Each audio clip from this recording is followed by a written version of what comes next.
Terima kasih pemirsa, Anda masih bersama kami Damai Saku, dan kali ini kita mengangkat tema yang sangat menarik sekali berkaitan dengan tauhid. Tadi guru-guru kita telah menyampaikan mukadimahnya. Insya Allah jawaban ini akan semakin melengkapi pemahaman kita tentang tauhid dan bagaimanakah sesungguhnya bertauhid dengan benar. Pertanyaan pertama akan disampaikan oleh Mas Fahmi, silakan. Bismillahirrahmanirrahim. Assalamualaikum warahmatullahi wabarakatuh. Bismillah walhamdulillah. Terima kasih atas kesempatan bertanya yang telah diberikan kepada saya dalam acara Damai Indonesiaku. Perkenalkan, nama saya Fahmi, izin bertanya Ustaz. Bagaimana cara kita sebagai orang tua atau para guru dalam mendidik anak-anak kita sehingga mereka menjadi muslim yang taat dan istiqomah dalam bertauhid kepada Allah Subhanahu wa taala. Syukran jazakumullahu khairan katsira. Wassalamualaikum warahmatullahi wabarakatuh. Waalaikumsalam warahmatullahi wabarakatuh. Silakan Ustadz Fatih. Bismillahirrahmanirrahim. Sallallahu ala sayyidina Muhammadin nabil ummi wa ala alihi wa sahbihi wasallam.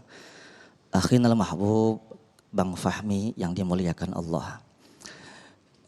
Tips bagi orang tua, bagi pendidik agar anak didik, agar anak kita kuat imannya, kuat tauhidnya. Maka mendidik itu ada dua cara. Ada lisanul hal, bahasa tauladan. Yang kedua lisanul maqal, bahasa lisan. Bahasa tauladan, nah jangan kesana. Itu orang-orang yang suka gak sholat, suka kedukun. Nah, sholatlah kamu, jangan karena orang. Ini ngomong-ngomong didik anak bahasa lisan. Nah, kalau kamu aja tebang pilih, mana ongkos buat kamu, mana buat kakak kamu, adik kamu, beda kamu marah. Bagaimana Allah akan marah ketika kamu menduakan Allah. Ini bahasa lisan. Bu, masih kuat? Saya nggak kuat bu. Biasanya di belakang ada air nih, kagak ada. Yang kedua lisanul maqal, bahasa lisanul hal, bahasa tauladan.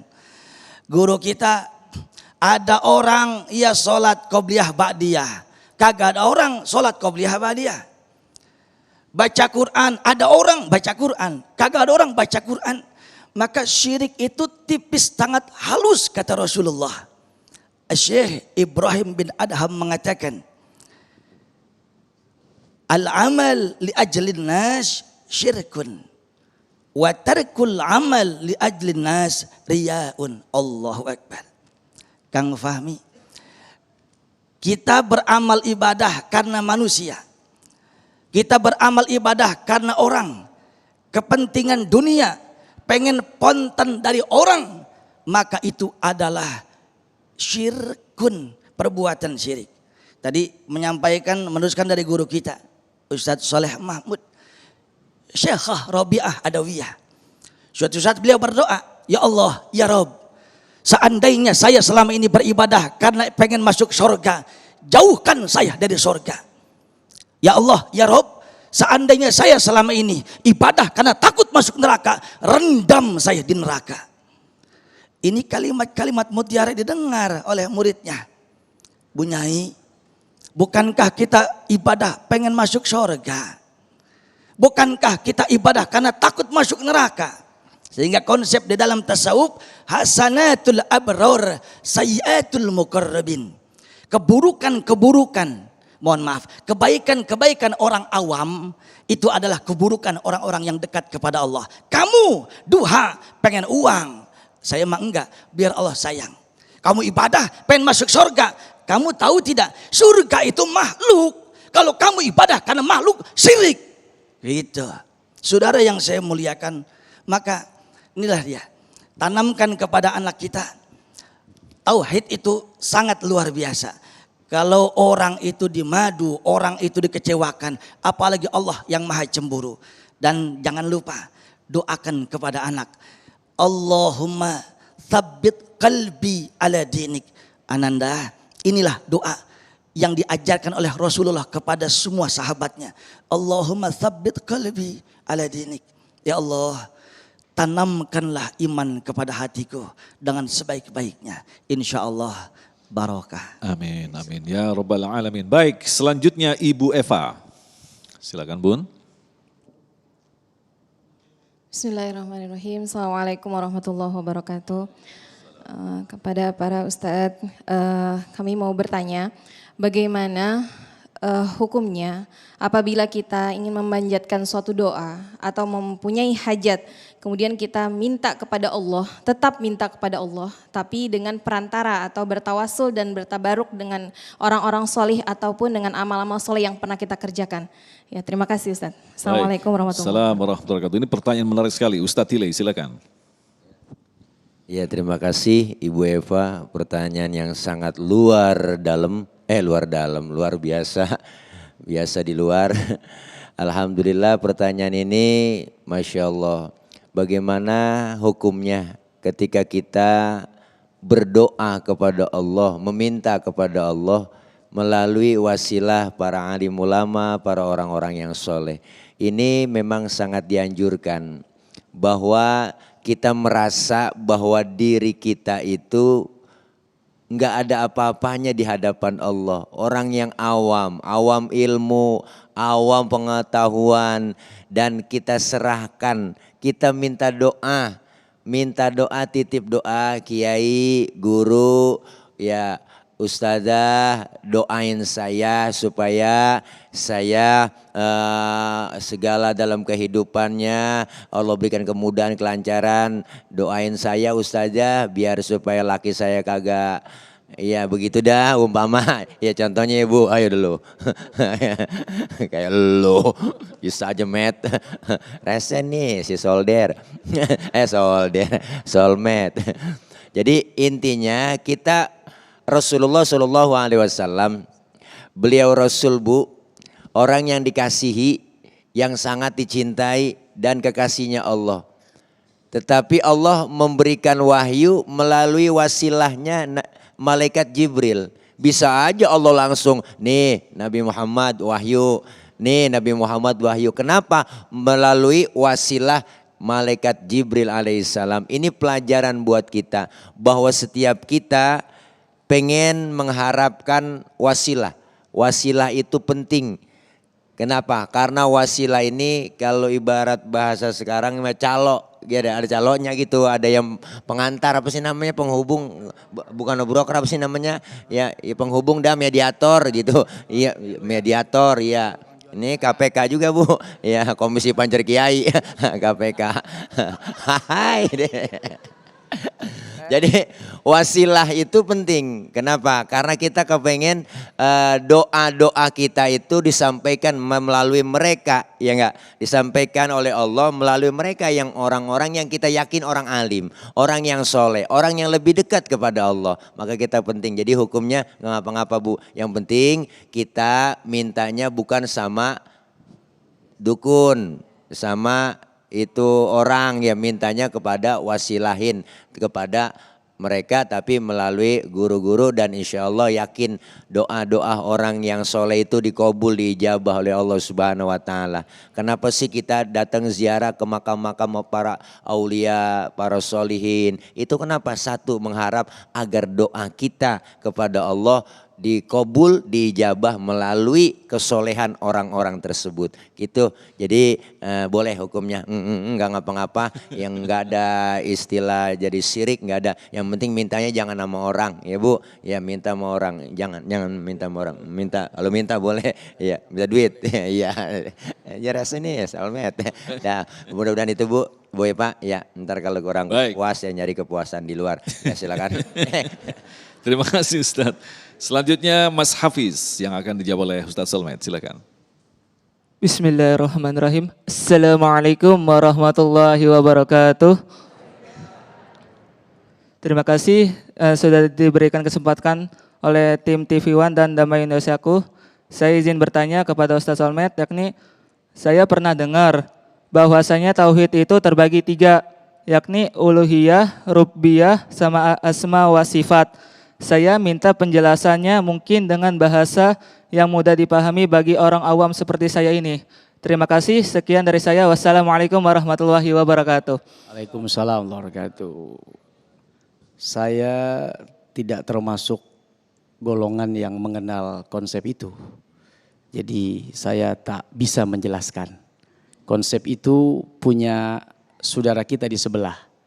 Tidak dengan konsep kita di sini. Begitu. Mungkin ente paham? Ya, lu berarti. Itu bukan konsepnya Ahlus Sunnah wal Jamaah, walaupun yang di sana juga mengaku Ahlus Sunnah wal Jamaah, tapi kita tidak mengenal konsep itu. PCNT bagus tuh. Nah, konsep itu tidak akan ada di situ. Ada yang mau nambahin Ustadz Fatih mungkin bisa dijelaskan?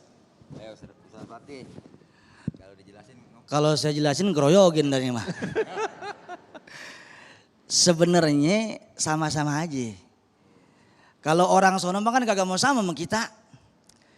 Tauhid uluhiyah dari kata alhamdulillah, rububiyah rabbil alamin, asma wa sifat ar-rahmanir rahim. Kalau kita punya ada tauhidul af'al, ada tauhidul asma, tauhidul sifat. Sebenarnya sama juga. Bang siapa namanya? Bang Hafiz, sama-sama juga. Yang sono mah kagak mau sama itu doang intinya mah. Nah sekarang begini. Tauhid uluhiyah. Uluh itu kata dasar dari uluh itu sama sepadan dengan ilah. Tauhidul uluhiyah, maka mentauhidkan, satukan, jangan ada Tuhan selain Allah. Itu intinya begitu. Kalau kita jelasin ini 12 jam setengah belum kelar nih Bang Hafiz. Yang kedua tauhid rububiyah. Ingat, Rabbatul Bait, Rabbatul Bait. Ibu itu adalah yang mengurus rumah tangga. Murabbi arwahina, nih depan kita nih. Yang mendidik arwah kita. Rob itu artinya yang mengayomi, yang menguasai. Maka tauhid rububiyah, kita sebagai muslim wajiblah kita meyakini semua yang menjaga alam semesta, yang menggerakkan itu adalah Allah, rububiyah. Yang ketiga, tauhid asma wa sifat, asmaul husna, ar-Rahman, ar-Rahim sampai akhir. Sifat Allah, wujud, qidam, baqa, apal-apal. Ntar habis urusan. Maka jangan ada tempat-tempat sifat-sifat itu kecuali hanya Allah. Jangan duakan Allah. Kira-kira seperti itu Bang Hafiz. Ya, terima kasih. Baik, ada satu pertanyaan lagi dari Ibu Ari. Silakan mic-nya bisa di-share. Nah ini langsung dijawab oleh Ustadz Solmed karena tadi terlalu pendek jawabannya. Assalamualaikum warahmatullahi wabarakatuh. Yang ingin saya tanyakan kepada Ustadz Solmed adalah masalah orang tua kita zaman dahulu itu kan percaya pada animisme. Nah itu sekarang dia kan sudah meninggal. Nah terus bagaimana cara bertobatnya gitu loh. Terima kasih. Wassalamualaikum warahmatullahi wabarakatuh. Waalaikumsalam warahmatullahi Silakan Ustaz. Ini jatah dia nih jawab. Panjangan dikit, panjangan dikit. Ya ini animisme itu tidak percaya ya pada Tuhan. Kalau pada saat itu kebenaran belum datang. Ya, kemudian pembawa kebenaran juga belum sampai.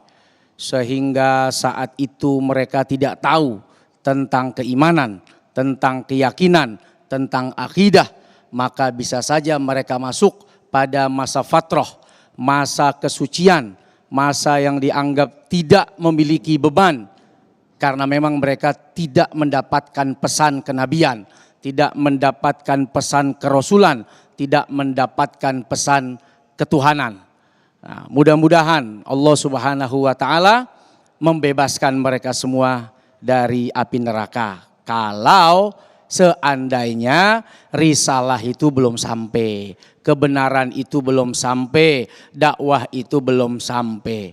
Tapi kalau sekarang dengan adanya media, dengan adanya dai-dai yang begitu gampang dikirim ke pelosok-pelosok, dengan adanya dakwah yang dikirim sampai ke hutan-hutan, insya Allah saudara-saudara kita yang masih memahami atau punya paham animisme, semoga pelan-pelan, step by step mereka bisa mengerti tentang keimanan.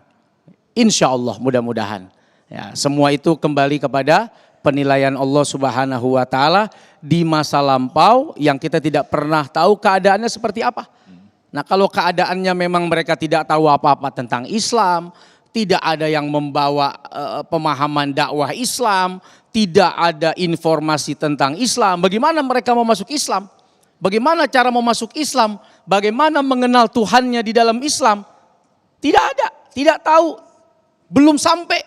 Nah, beda dengan kalau sudah sampai, sudah tahu. Makanya dulu sahabat-sahabat Nabi yang mereka sudah beriman, mereka diutus menjadi delegasi. Mendatangi ya kabilah-kabilah, mendatangi kaisar-kaisar, mendatangi raja-raja sebagai diplomat, sebagai orang-orang yang diutus oleh Nabi. Dalam rangka apa? Memperkenalkan Islam, memperkenalkan Allah Subhanahu wa taala. Wallahu a'lam bishawab. Nah, Ustadz Somad, ini masih ada sedikit waktu. Kalau memang kita perhatikan perkembangan evolusi dari agama, memang diawali dari improvisasi manusia. Zaman-zaman dulu sebelum datangnya kitab dan para nabi, mereka membuat patung-patung. Artinya ini adalah sesuatu yang wajar begitu. Bahkan sampai Umar bin Khattab pun sempat tertawa ketika makan roti gandum. Wah, ini bodoh banget, ini dulu Tuhan saya tapi saya makan gitu. Nah, artinya bentuk-bentuk seperti ini akan mewarnai sampai akhir zaman atau seperti apa Ustaz? Ya, dulu awalnya orang-orang bikin patung itu mereka dalam rangka mengenang orang-orang soleh, rahib-rahib yang soleh-soleh, yang mereka hormati, mereka cintai.